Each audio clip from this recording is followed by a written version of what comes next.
Começa o programa de hoje falando de pesquisa eleitoral. Tem pesquisa nova, fresquinha, saindo do forno e exclusiva aqui para o portal da 98 FM. Acabamos de receber os números e já vamos compartilhar com você que é nosso ouvinte. Pesquisa do Instituto Seta realizou 1.700 entrevistas presenciais entre os dias 26 e 28 de março em todo o estado do Rio Grande do Norte. O levantamento tem margem de erro de 2,5 pontos percentuais, margem de confiança, índice de confiança 95%. A pesquisa foi registrada no Tribunal Regional Eleitoral sob o número RN 08360/2022. E a gente já começa a pesquisa com os números da corrida para o governo, viu, Tiago Rebolo? A pesquisa fez a seguinte pergunta: se o cenário das eleições estivesse com estes candidatos, em quem o senhor votaria ou a senhora votaria para governador ou governadora? Em primeiro lugar, a governadora Fátima Bezerra com 31,5%. Em segundo lugar, senador Stevenson Valentim com 9,9%. Terceiro lugar, Ezequiel Ferreira de Souza, presidente da Assembleia Legislativa, 9,2%. Breno Queiroga aparece na sequência, 3,9%. Haroldo Azevedo, 3,4%. Clorisa Linhares, 3 pontos percentuais. Wesley Garcia, 0,9%. Não souberam ou não quiseram responder 19,7% dos entrevistados. E responderam que votariam em branco, nulo ou que não votaria em ninguém, 18,5% dos entrevistados. Grande líder das pesquisas aqui no Rio Grande do Norte para o governo do estado é o Zé Ninguém. Ninguém não sabe ou nulo ou branco, né? A soma desses dois percentuais chega a quase 40% do eleitorado, da intenção de voto do eleitorado. Em seguida vem a governadora Maria de Fátima Bezerra com 31,5%. Primeiro avaliar essa situação da governadora, nós já falamos essa semana aqui. Hoje eu conversava inclusive com alguns deputados de governo e da oposição, e a preocupação é justamente o fato de que em eleições anteriores, a própria Fátima, quando disputava a eleição, ela já estava bem avançada na frente. Eu confesso que vou pesquisar esses números, não deu tempo de ver ainda, mas essa pessoa me dizia que ela sempre começava bem avançada, disparada na frente, e poderia perder naturalmente, que toda eleição há o desgaste natural e você perde. É o que a gente chama de gordura para se queimar na eleição. A governadora passou a gestão, parece que fazendo dieta eleitoral. Ela não tem o que perder na eleição. Ela já chega ao pleito. A gente está chegando na semana final de filiação e de janela partidária, sem que a governadora exiba um potencial de crescimento sustentável, que faça com que em algum movimento que possa haver da oposição, seja de união, seja de descrédito por parte do próprio governo, desgaste alguma coisa, ela possa perder, fazer uma lipoaspiração eleitoral, perder aquele percentual de gordura e ainda se manter competitiva. Fátima começa o processo eleitoral, se é assim que a gente pode considerar o mês de abril, com um percentual muito fraco, muito baixo, apesar de liderar a corrida diante de todos os demais candidatos.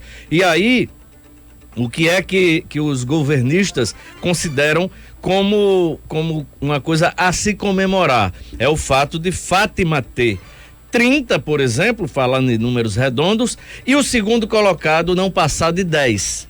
Então, é um número expressivo, isso é inexpressivo para o segundo colocado, mas é muito mais perigoso e receoso por parte da governadora, que começa uma campanha estando apenas com 30 pontos percentuais nesse início de campanha. Túlio Lemos, o Instituto Seta fez pesquisa para 2 cenários né, nessa corrida para o governo do estado. Esse foi o primeiro cenário que colocamos com a presença do presidente da Assembleia Legislativa no questionário da pesquisa estimulada. No segundo cenário, o presidente da Assembleia, Ezequiel Ferreira de Souza, não apareceu no questionamento. Foi substituído por Haroldo Azevedo, empresário. E os números foram o seguinte, viu, Túlio Lemos? A governadora Fátima Bezerra aparece em primeiro com 32,2%. A gente percebe um aumento aí de aproximadamente 1 ponto percentual na intenção de votos da governadora. O senador Stevenson Valentim aparece agora com 11,2%, também registro de um crescimento aqui para o senador Stevenson. O empresário Haroldo Azevedo aparece em terceiro com 5,4%, ou seja, aquele percentual de votos que Ezequiel Ferreira de Souza tinha, né, foi para os 2 primeiros colocados e não permaneceu no terceiro, Haroldo Azevedo. Breno Queiroga aparece na sequência com 3,7%, Cloriza Linhares 2,6%, Wesley Garcia com 2,2%, e o número de não sabe, não respondeu também subiu aí nesse segundo cenário, passa para 22,9%. E os entrevistados que responderam ninguém, branco ou nulo, também a gente vê aí um aumento desse índice, 19,9%. Ele passa, o Zé Ninguém ganha de novo, ele passa de 40 nesse aspecto aí, nesse segundo cenário. O segundo cenário, ele nos mostra, apesar da gente não ter feito comentário em relação ao primeiro, ele nos mostra que o senador Stevenson absorve um percentual da intenção de voto que seria destinado a Ezequiel. E Haroldo Azevedo não consegue realmente ter um desempenho satisfatório. Voltando ao primeiro cenário... Subiu muito pouco, Haroldo. Subiu muito pouco. Voltando ao primeiro cenário, Stevenson está com 9,9% e Ezequiel com 9,2%. Aqui há uma vitória de Ezequiel na medida em que ele não era candidato, apesar de Stevenson também não ter assumido que é candidato, mas o nome de Stevenson já vinha em várias outras pesquisas. E ele também oscila nessa faixa, indo até acho que uns 12 por aí. Só um detalhe, os dois, né, tanto o senador Stevenson quanto o presidente da Assembleia ainda não confirmaram dos dois afirmou que são candidatos, né? Já a governadora, todo mundo sabe que é realmente candidata à reeleição, e os demais também já se apresentaram como pré-candidatos. Então, ainda o eleitor fica na indefinição. Eu vou votar em Stevenson, ele é candidato ou não? E Ezequiel, ele é candidato ou não? Exatamente, mas para o tempo, eu estou fazendo um comparativo de tempo de exposição e de tempo, mesmo na dúvida, o nome de Ezequiel veio a surgir recentemente. Já o de Stevenson já está no imaginário popular há mais tempo, apesar dele não afirmar que é candidato. E a gente vai saber daqui a pouquinho se, baseado nesses números, já que ele está aqui, ele admite se será ou não candidato a governador. O fato é que a gente está vendo que os dois candidatos, se mantiver esse cenário aqui, os dois candidatos nesta pesquisa, iniciando o mês de abril, estão empatados aí na faixa de 10 pontos percentuais. São números que a gente vê a migração. Se tivesse feito outro cenário, que seria, se Stevenson desistir, para onde vai essa intenção de voto do eleitor de Stevenson? Iria para Ezequiel, para Haroldo, para Breno? Para onde iria esse eleitorado de Stevenson? Esse cenário não foi posto na pesquisa. Pesquisa seta exclusiva aqui para 98 FM e a gente trazendo no 12 em ponto 98 em primeira mão para você. Tiago Rebolo. Sem dúvida alguma, Ana Karina Castro, essa pesquisa preocupa a governadora Fátima Bezerra, como o Túlio bem descreveu aqui já. A governadora lidera as intenções de voto e não era pra gente esperar algo diferente.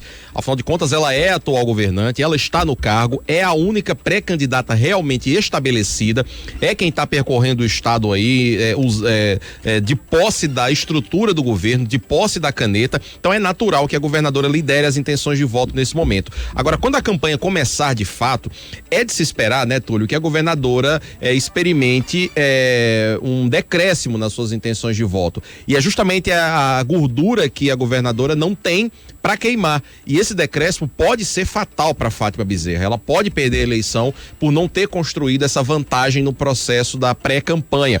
E aí a gente vê Fátima tem um certo limitador de crescimento em função de já estar no cargo. A gente sempre fala aqui, eleição em que você tem um gestor candidato à reeleição, é uma eleição que funciona muitas vezes como um plebiscito. O eleitor, ele vai analisar o atual governo, se mantém ou não, e aí nesse ponto a governadora tem uma certa limitação de crescimento. E por outro lado, você vê vindo atrás Ezequiel Ferreira, por exemplo, que é desconhecido de metade da população, segundo outras pesquisas já mostraram.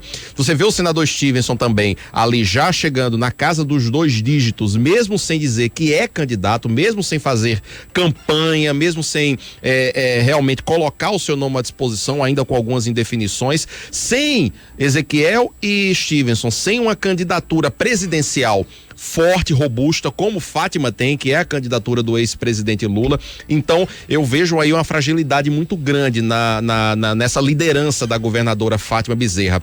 É para se comemorar do ponto de vista do governo? Claro, a liderança se comemora, no caso da governadora, mas liga sim o sinal de alerta, liga sim o sinal vermelho, no caso da governadora mais específico ainda o sinal vermelho, para a construção dessa chapa, para dar mais segurança e dar mais robustez à candidatura da governadora Fátima Bezerra. Por esses dados que a gente tem aqui, a gente vê que realmente o cenário está bastante indefinido. E o que é bom para a governadora, o que pesa a favor dela, é essa indefinição no campo da oposição.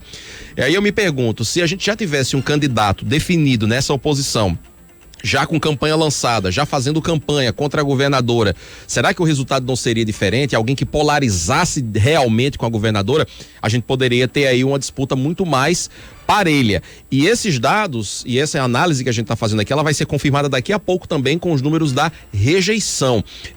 Fátima, por ser a governadora, naturalmente também aparece aí com um alto índice de rejeição, é quem lidera esse quesito na pesquisa. Só um parêntese, um adendo, na verdade, para corroborar com o que você está dizendo, Rebolo, quando você fala aí nessa questão da polarização. Fátima escapou da polarização, e isso foi bom e foi ruim, por mais paradoxal que possa ser. Sim. Foi bom porque ela cresceu sozinha, apesar de não ter disparado no percentual, mas foi ruim porque ela está sem um adversário. O adversário dela é o invisível, é um nome que não existe, é o Zé Ninguém, vamos dizer assim, é o não sei, não voto, voto nulo, voto em branco. Então esse percentual que assusta o governo porque ele não tem uma cara, um rosto desenhado, ele não tem face, ele não tem nome, esse é o que pode assustar o governo se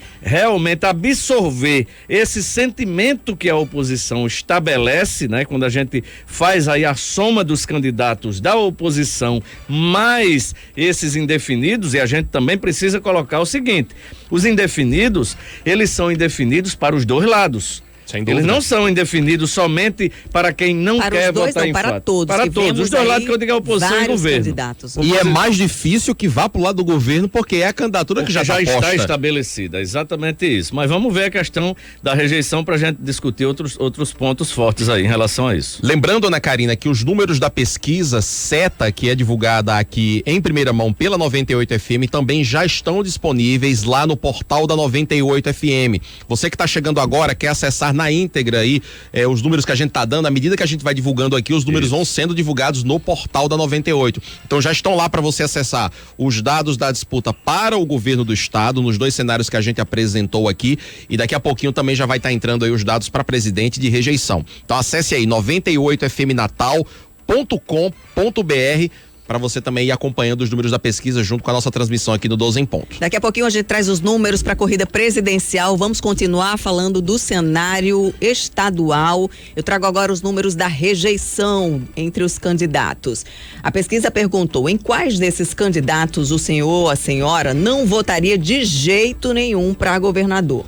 Governadora Fátima Bezerra aparece em primeiro lugar com 19,8%. Senador Stevenson Valentim em segundo lugar com 7,8%. Breno Queiroga na sequência 6,6%. Ezequiel Ferreira de Souza 5,7%. Haroldo Azevedo 5,1%. Cloriza Linhares 3,9%. Wesley Garcia 2,2%. Não sabe, não respondeu 26,2%. Ninguém, branco ou nulo, 22,6%. Esse quesito que é limitador e eliminador de candidaturas numa eleição em 2 turnos, ele é absolutamente insignificante nesse cenário que foi posto pela pesquisa CETA. Ou seja, Fátima com 26% é absolutamente insignificante para quem está no governo. 19,8%. 19, aliás. Então, 20%, 30%, isso aí é ruim, naturalmente, mas é insignificante, não inviabiliza uma candidatura, não prejudica a ponto de evitar que a pessoa, que aquele candidato ou candidata possa vencer a eleição num pleito de 2 turnos. Então, a inviabilização de uma candidatura é quando o seu nível de rejeição ultrapassa 50%, quando ele está aí variando entre 45% e 55%, aí é realmente extremamente perigoso, porque o nível de rejeição, ele indica que o camarada está, diante dos nomes apresentados, decidido a, mesmo que ele não tenha um candidato, nesta aqui, eu não voto de forma alguma. E aí é uma questão bem pessoal e muito mais sentimental, é de coração, não é uma decisão racional, é uma decisão absolutamente emocional, e isso é muito difícil de ser modificado. Então, nesse cenário aí, para a Fátima, é um filé, porque nessa pesquisa aí, a rejeição dela, sem chegar nem a 20%, não faz nenhum tipo de alerta em relação ao que pode acontecer durante o pleito. Essa pesquisa tem mostrado que o eleitor potiguar continua ainda, né, esperando a campanha começar para decidir seu voto. Sem né? dúvida. Hoje o cenário é esse. Nenhum dos candidatos apresentados tem um índice suficiente para garantir uma eleição. E aí o fato da governadora, né, por enquanto, estar praticamente como candidata única, porque os demais candidatos que aparecem na pesquisa, os dois principais, que são o senador Stevenson e o deputado Ezequiel Ferreira de Souza, né, em 2º e 3º lugar, eles não decidiram, eles não disseram ainda se eles são ou não candidatos. Tudo ali é no campo da especulação, né, do jornalismo político, dos partidos, enfim, as pesquisas. E o que a população está dizendo nas pesquisas, a população exatamente está apontando os nomes deles, mas eles não aparecem ainda como candidatos. E os outros que surgiram, você vê que também não empolgou ainda o eleitorado. Os que se confirmaram como pré-candidatos são candidaturas menores, né, de partidos até menos robustos, digamos assim, e também, segundo as pesquisas, não empolgaram. Agora, a governadora realmente, ela tem que se preocupar com esses números.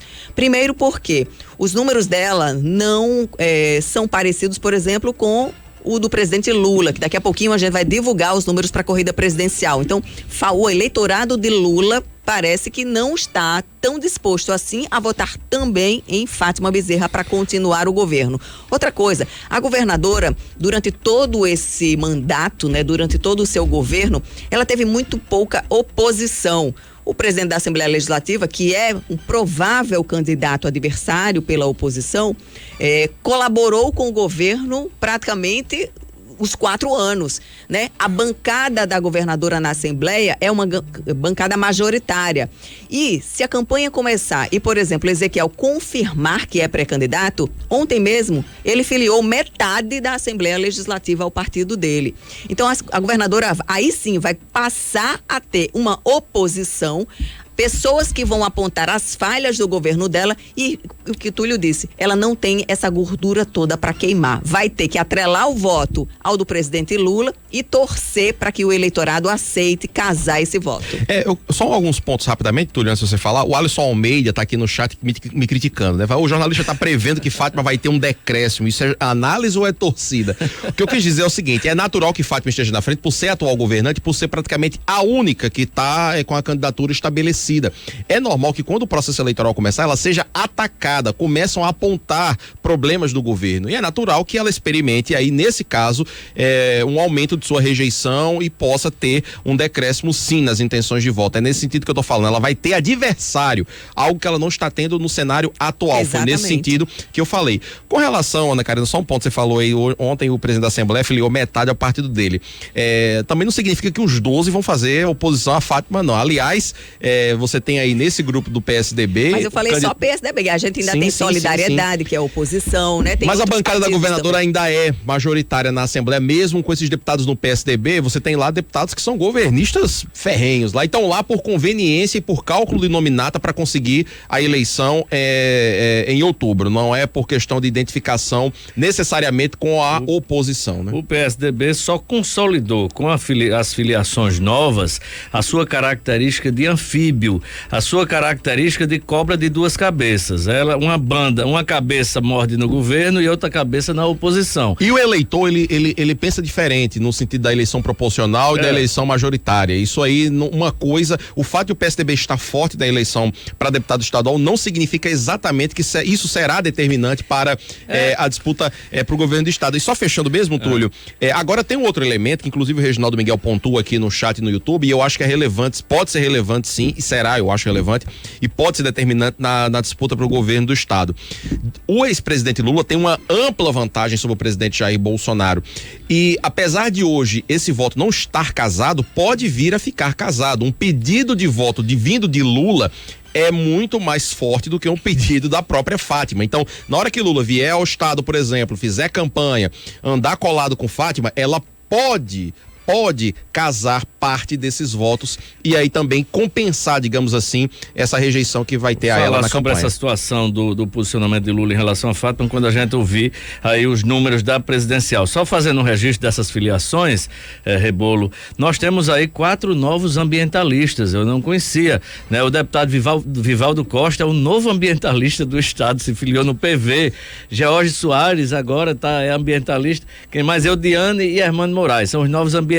Na verdade, os partidos políticos aqui, sem nenhuma crítica, a gente está falando de uma constatação, são apenas siglas de aluguel que servem para hospedar candidatos que precisam disputar a eleição. E nesta eleição, mais do que nas outras, os políticos buscaram a sigla para sobreviver. Aqui eu saio da chuva da derrota e vou para o sol da vitória. Eu me protejo aqui. Foi justamente isso. É por isso que houve essa migração de um lado para outro, gente que está no governo indo para partido de oposição, gente que está na oposição buscando partido de governo, justamente porque os partidos políticos não têm a menor credibilidade em relação a programa, respeito a estatuto, nada disso. É você chegar lá, assinar qual é o número que eu vou usar, menino, na eleição. Pronto, é somente isso, e nenhum partido merece o respeito da população, com raríssimas exceções, principalmente aos partidos de esquerda, que têm vida orgânica e realmente fazem um trabalho. Mas os partidos de esquerda, que falam também muito em democracia, eles engolem a própria língua quando a conveniência política eleitoral é mais forte do que a coerência. Um exemplo para a gente voltar para as pesquisas: alguém discutiu no PT a atração de Geraldo Alckmin para ser vice de Lula? Não, foi Lula que disse, vai ser esse aqui, tchau, todo mundo engoliu caladinho e pronto, né? Foi assim também com Fátima, vou trazer Carlos Eduardo e todo mundo tem que engolir e tchau. Então, os partidos de esquerda que realmente têm vida orgânica e procuram ser diferentes, mas na hora do pega, na hora de eleição, é a sobrevivência, viram todos iguais. Pesquisa eleitoral Instituto Seta com exclusividade aqui para 98 FM, daqui a pouquinho